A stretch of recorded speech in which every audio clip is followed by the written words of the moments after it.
Assalamualaikum warahmatullahi wabarakatuh. Bagaimana kabarnya? Semoga selalu sehat dan dalam lindungan Tuhan Yang Maha Esa. Sebelumnya di sini kami dari kelompok 4 akan mempresentasikan materi mengenai ERP atau Emergency Response Plan atau yang biasa kita kenal dengan rencana tanggap darurat yang ada di Rumah Sakit Ortopedi Profesor Dr. R. Suharto Surakarta. Sebelum masuk ke dalam materi, izinkan saya untuk memperkenalkan anggota dari kelompok 4. Yang pertama ada Alfian Rizky Jayan Saputro, yang kedua ada saya sendiri Bagas Nawastu Alfianto, yang ketiga ada Dela Nugrahini Putri, yang keempat ada Herlin Kristiana, yang kelima ada Katrin Pragrista, yang keenam ada Nur Aini Fitri, yang ketujuh Rahmadani Gino Prakosa, dan yang terakhir ada Wildan Fuadi. Langsung saja mengenai Rumah Sakit Ortopedi Profesor Dr. R. Suharto Surakarta. Rumah sakit ini adalah rumah sakit khusus ortopedi, traumatologi, dan rehabilitasi medik yang merupakan rumah sakit rujukan nasional dan pendidikan. Sebagai rumah sakit plat merah, Rumah Sakit Ortopedi Profesor Dr. R. Suharto Surakarta merupakan unit pelaksana teknis atau UPT Departemen Kesehatan dan berada di bawah naungan Direktur Jenderal Pelayanan Kesehatan. Mengenai ERP atau Emergency Response Plan atau Rencana Tanggap Darurat Bencana adalah sistem yang mengintegrasikan beberapa departemen yang bertujuan untuk mengantisipasi datangnya keadaan darurat sehingga semua orang yang ada pada saat itu mengetahui hal-hal apa saja yang harus dilakukan agar tetap selamat. Untuk lebih jelasnya mengenai ERP akan dijelaskan oleh rekan saya. Sarana dan fasilitas penunjang gawat darurat. Di rumah sakit terdapat 3 sarana dan fasilitas penunjang gawat darurat. Yang pertama, sarana komunikasi. Sarana komunikasi dapat berupa sarana komunikasi internal dan sarana komunikasi eksternal. Yang kedua, alarm kebakaran. Di rumah sakit terdapat 4 jenis alarm kebakaran, yaitu alarm non-automatic, alarm automatic, smoke detector, dan sprinkler. Dan yang terakhir, fasilitas pemadam kebakaran. Terdapat beberapa fasilitas penunjang pemadam kebakaran, yaitu APAR, hidran, jalur evakuasi, peta evakuasi, lift, pintu dan tangga darurat, tempat evakuasi sementara, tempat evakuasi aman, dan alat pelindung diri.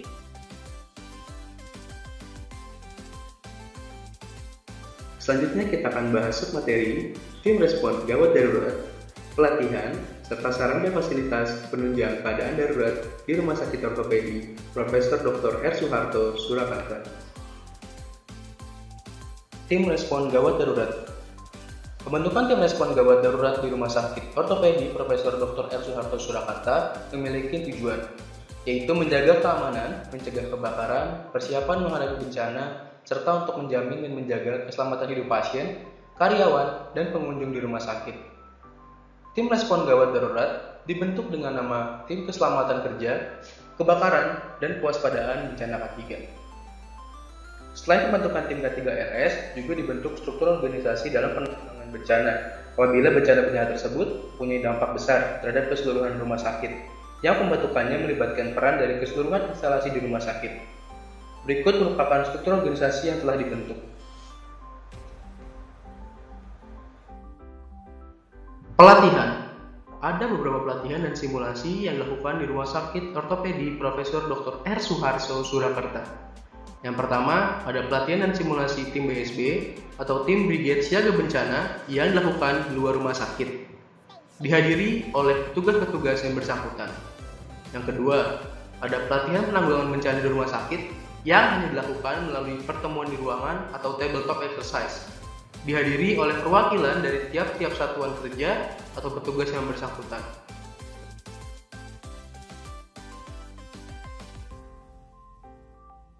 Penanggulangan keadaan darurat. Untuk menanggulangi bencana internal, Rumah Sakit Ortopedi Profesor Dr. R. Suharto Surakarta telah mempunyai pedoman penanganan bencana di rumah sakit. Dalam penanganan bencana yang terjadi, rumah sakit harus siap melakukan penanganan pasien termasuk kesiapan seluruh sistem untuk mendukung proses penanganan tersebut. Apabila keadaan darurat tersebut terjadi di sebagian area rumah sakit, maka rumah sakit membuat suatu rencana pelaksanaan keadaan darurat dengan rincian prosedur sebagai berikut. Pelaporan petugas tempat kejadian kepada tim evakuasi untuk melakukan pemindahan korban dari lahan bencana ke tempat pertolongan. Tim evakuasi terdiri dari tim medis, petugas IGD yang berdinas saat itu, perawat ruangan yang berdinas saat itu, dan petugas rumah sakit non-medis yang berdinas saat itu. Apabila rumah sakit tidak mampu mengatasi bencana, apa yang akan dilakukan oleh rumah sakit tersebut? Yang pertama, akan dilakukan koordinasi dengan rumah sakit muadili dan rumah sakit lainnya.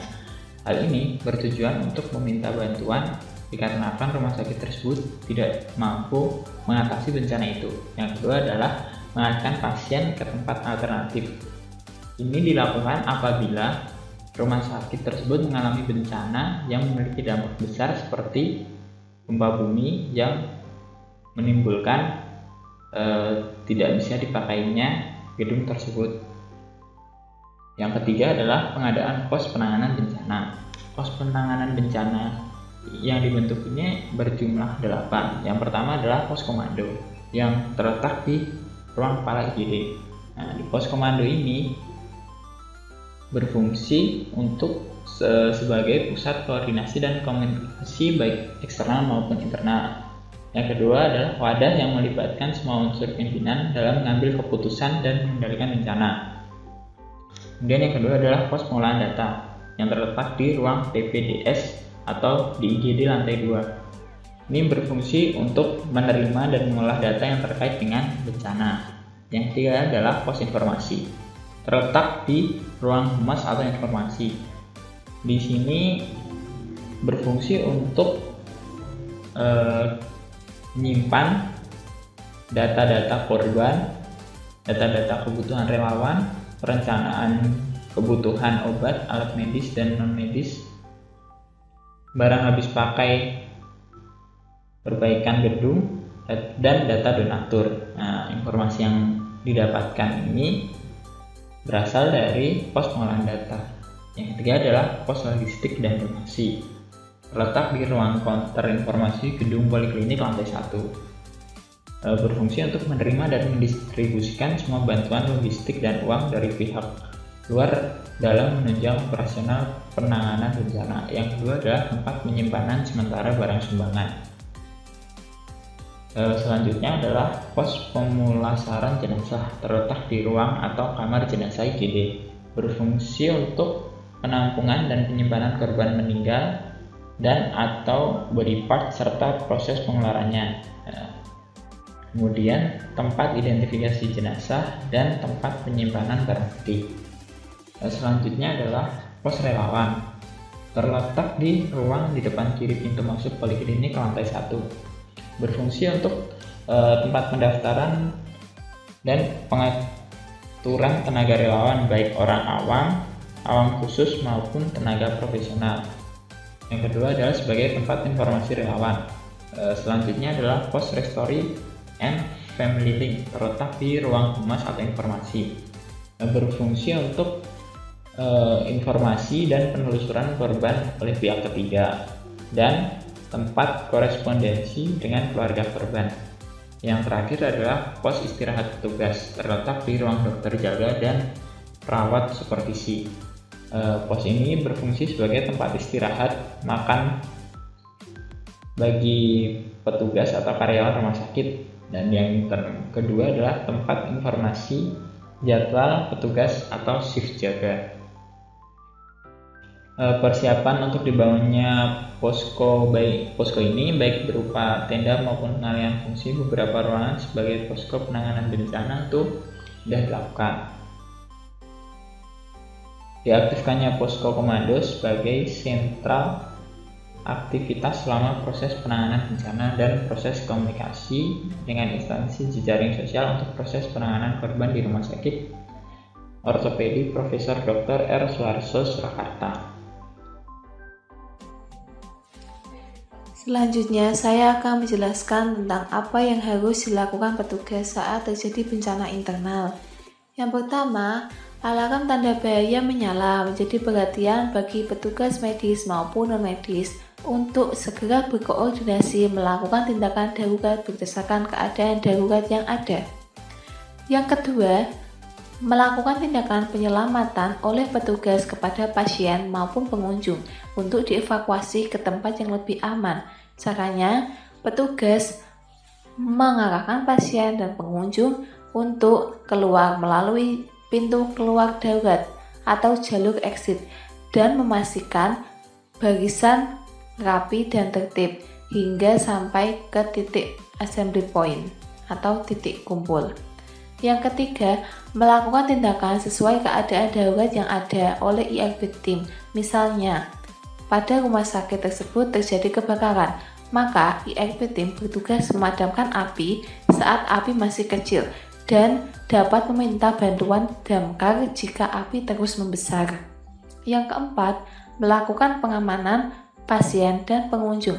Hal ini dilakukan saat di assembly point, di mana pasien kembali dicek keadaannya, juga pengunjung, dan memberikan bantuan P3K bagi yang membutuhkan. Jika di antara mereka terdapat kondisi serius yang tidak bisa ditangani oleh pihak rumah sakit karena keadaan darurat bencana, maka akan dilarikan ke rumah sakit lain terdekat dengan bantuan ambulans. Pemulihan kembali ke fungsi normal. Setelah semua korban hidup tertangani dalam fase gawat darurat, korban-korban mati telah teridentifikasi dan kegiatan pelayanan sisa korban, baik hidup maupun mati, telah ditangani dengan kapasitas normal rumah sakit. Maka, lakukanlah upaya kembali ke fungsi normal dengan tujuan mengembalikan semua fungsi organisasi ke fungsi pokoknya, mengembalikan sumber daya manusia rumah sakit ke tugas pokoknya, melakukan rehabilitasi fisik maupun mental pegawai, melakukan evaluasi dan pelaporan kegiatan. Untuk mencapai maksud tersebut, maka kegiatan-kegiatan yang perlu dilakukan adalah yang pertama, dalam bidang sumber daya manusia, seperti contoh, semua pegawai rumah sakit dikembalikan ke tugas pokoknya. Yang kedua, sarana dan prasarana, seperti contoh, ruang perawatan dan ruang lain yang digunakan untuk pelayanan bencana dibersihkan dan dikembalikan ke fungsi normalnya. Selanjutnya yaitu debriefing.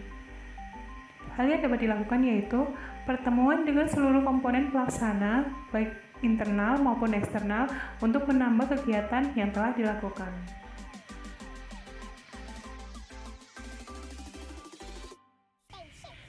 Selanjutnya, perlu dilakukan penyusunan laporan. Membuat laporan yang lengkap tentang penanganan bencana yang terdiri dari pendahuluan, kegiatan penanggulangan bencana, hasil-hasil kegiatan, kendala, serta kesimpulan dan saran. Untuk laporan donasi, perlu dibuat tersendiri dan dilaporkan ke Gubernur dan Menteri Kesehatan Republik Indonesia, yang mencakup secara lengkap semua donasi yang diterima, baik berupa material, uang, maupun bantuan kegiatan. Setelah itu, kesimpulan laporan ini ditempel di papan pengumuman rumah sakit.